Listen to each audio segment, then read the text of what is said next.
আজও দেরি হয়ে গেল অর্ধেন্দুবাবুর। ইদানিং রোজই এরকম দেরি হয়ে যাচ্ছে। ঘুম ভাঙতেই চায় না। সকালে উঠে হাঁটুতে আর গোড়ালির নিচে অনেকক্ষণ একটা আড়ষ্ট ব্যথা খুব দুর্ভোগে ফেলে। তারপর 12 ঘর একখানা কলের বারোয়ারি সংসার। বস্তির টালির ঘরে এ কাজ সে কাজ সেরে অর্ধেন্দুবাবুর বড্ড দেরি হয়ে যায়। আজও দেরি হয়ে গেল অনেকটা। ছাত্রের বাড়ি অনেকটা পথ হেঁটে যেতে হয়। রিকশায় গেলে নগদ 2 টাকা। তার চেয়ে হাঁটাই ভালো। ইদানিং বয়স তো আর কম হলো না। হাঁটার গতিও গেছে কমে। চোখের শক্তিও যেন এসেছে অনেকটাই কমে। ছাত্রের বাড়ি সকালের এই পড়ানোটুকু নানান দিক থেকে অর্ধেন্দুবাবুর ভারী প্রিয়। স্বামী স্ত্রী দুজনেই সান্যালবাবুরা ভদ্রলোক। পড়াতে গিয়ে কিছুক্ষণ পরেই ছাত্রের মা ঘরে এসে নিজের হাতে দিয়ে যান সুন্দর কাপ প্লেটে চা, সঙ্গে অন্তত 2খানা ভালো বিস্কুট। সারাদিনে আর তো খুব একটা চা খাওয়া হয় না অর্ধেন্দুবাবুর। নিজের একলা সংসারে চাটায়ের কোনো পার্টি রাখেননি। অর্ধেন্দুবাবুর এই ছাত্রটি নিখিলেশ। এমনিতে খারাপ নয়, তবে উঠতে বয়স, নানা আকর্ষণ, নানা দুষ্টুমি। দিন দিন বড় অমনোযোগী হয়ে পড়েছে। রেজাল্টও ভালো করছে না। এমনি নিখিলেশের মা অনেকবার হাসি মুখে অভিযোগ জানিয়েছেন ছেলের বৃদ্ধ টিউটরের কাছে। আপনি মাস্টারমশাই একটু ভালো করে দেখুন ওকে, আর একটু সময় দিন। ও তো পড়েই না, আপনি এলে ওই যেটুকু ওর পড়া। তারপর দিন দিন বড্ড অবাধ্য আর জেদি হয়ে উঠছে।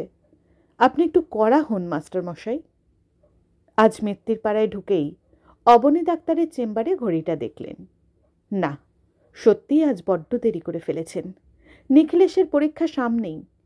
বারান্দায় চটিটা রেখে ঘরে ঢুকে অর্ধেন্দুবাবু বসলেন তার নির্দিষ্ট চেয়ারে। ঘরের টেবিলের উল্টো দিকের চেয়ারে নিখিলেশ নেই। মিনিট কয়েক পরে নিখিলেশের মা ঢুকলেন, হাতে চায়ের কাপ প্লেট। চা খেয়ে নিন মাস্টারমশাই। গৃহকর্ত্রীর কণ্ঠস্বরে যেন কেমন থমথমে ভাব। মাস্টারমশাই জিজ্ঞাসা করলেন, নিখিল বাড়ি নেই?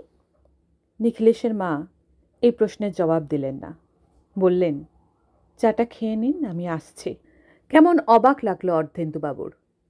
এ বাড়িতে তিনি অনেক বছর ধরে আছেন।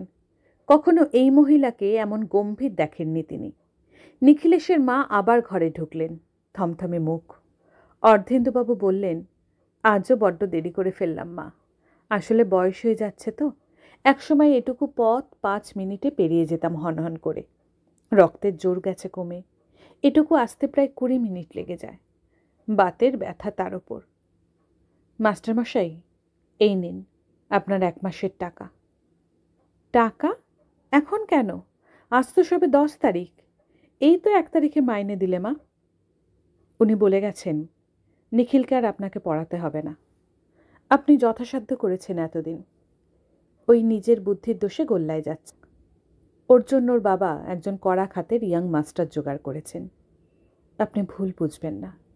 আপনি বৃদ্ধ হয়েছেন, শরীর চলছে না আপনার। এবার বিশ্রাম নেবার সময়। আপনি আসুন।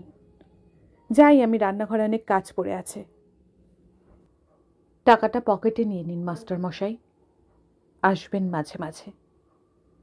মফস্বলের মিল ফ্যাক্টরি এই আধা শহরে 9টার বাঁশি বাজছে। মিলের ভোরের শিফটের কর্মীদের এখন টিফিন হলো। রাস্তা জুড়ে এখন সাইকেল আর মানুষের ভিড়। কলকাতার অফিস বাবুরা উল্টো মুখে ছুটছেন স্টেশনে। কোলাহল, ভিড়, মৃত্যুর পাড়া এখন সরগরম। শুধু একটা খুব চেনা, খুব জানা ঘরের ভেতরে কাঠের চেয়ারে বসে অর্ধেন্দুবাবু। সব কোলাহলের বাইরে এক আশ্চর্য স্তব্ধতায় থমকে বসে রইলেন। তারপর আস্তে আস্তে করে উঠে দাঁড়ালেন। চাটা পুরো খাওয়া হয়নি। টাকার নোটগুলোর দিকে তাকালেন, আর তারপর তাকালেন তার এতদিনের বসার সেই চেয়ারখানার দিকে। দামি শালকাঠের শৌখিন চেয়ার, এবারে রুচি আর অর্থের ঝাঁপ লাগা। সেই চেনা চেয়ারটার পিঠে হাত রেখে একটু দাঁড়ালেন। তারপর যেন ছেলেবেলা স্কুলের ফাংশনে আবৃত্তি করছেন এমনভাবে বলতে লাগলেন, গাছ বুড়ো হয়ে গেলে কাঠ হয়, কাঠের চেয়ার হয়, কাঠের খাট হয়, টেবিল হয়। কাঠ মানুষের কত কাজে লাগে। মানুষ বুড়ো হয়ে গেলে না, তিনি পরের লাইনগুলো ভুলে গেছেন। কিছুতেই মনে আসছে না। বিড়বিড় করতে করতে বারান্দায় চটিতে পা গলিয়ে মৃত্যুর পাড়া ছেড়ে ধীর পায়ে বৃদ্ধ অর্ধেন্দুবাবু ফিরে গেলেন। পড়ার ঘরে টেবিলে তখন আধ খাওয়া চায়ের কাপে মাছি বসছে। পেপার ওয়েটে চাপা দেওয়া 5টা 10 টাকার নোট হাওয়ায় কাঁপছে।